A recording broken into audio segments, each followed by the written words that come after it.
Hello दोस्तों, जय भोलेनाथ की। दोस्तों, मैं आप लोगों को भोले बाबा की कहानी सुनाने जा रही हूँ। सावन के महीने में भोले बाबा की कहानी सुनने से भोले बाबा सारी मनोकामना पूरी करते हैं।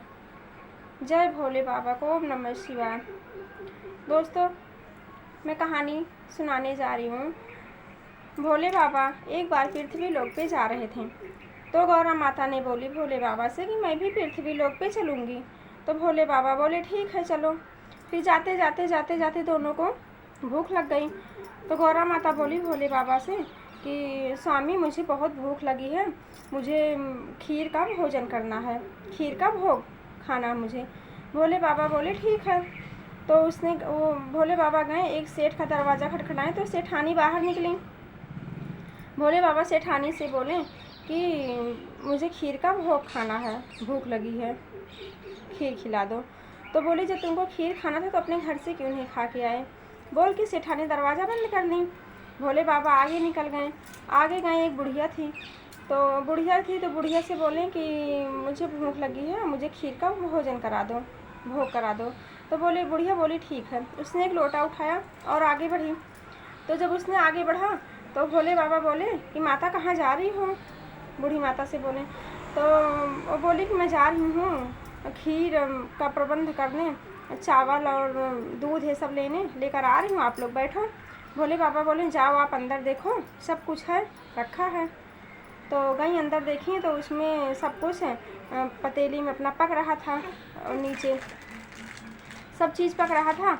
और क्या कि बूढ़ी माता भोजन कराई भोले बाबा को, पार्वती को खीर का भोजन कराई। बहुत सारी खीर बच गई थी। तो बूढ़ी माता बोली भोले बाबा से कि भोले बाबा, अब इतनी खीर का मैं क्या करूँगी, तो मेरे पास कोई है नहीं, मेरा परिवार नहीं, मैं अकेली हूँ, इतनी खीर का मैं क्या करूँगी। भोले बाबा बोले अच्छा ठीक है, आप अपनी आँखें बंद करो। तो बूढ़ी माता अपनी आँखें बंद कर ली। तो बूढ़ी माता अपनी आँखें बंद कर ली तो उनके सामने उनका बेटा, बहू, नाती पोते सब खड़े हो गए, परिवार हो गए। तो बोली माता अब आँखें खोले। बूढ़ी माता आँखें खोली तो ढेर सारे परिवार उनके सामने खड़े थे।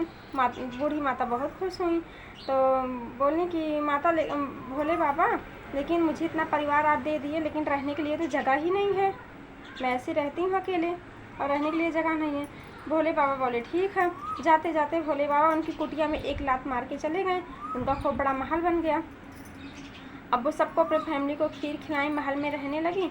और जो सेठानी मना की थी खीर के लिए, उनके भी घर पे गई खीर बांटने, सारे गांव लोग को खीर बांटी। इतनी खीर बढ़ गई, इतनी ज़्यादा हो गई भोले बाबा की कृपा से, सबको खीर बांटी। सेठानी को गई खीर देने तो सेठानी बोली कि तुम्हारे घर पे इतना धन कहाँ से आया, खीर तुम पाई कहाँ से।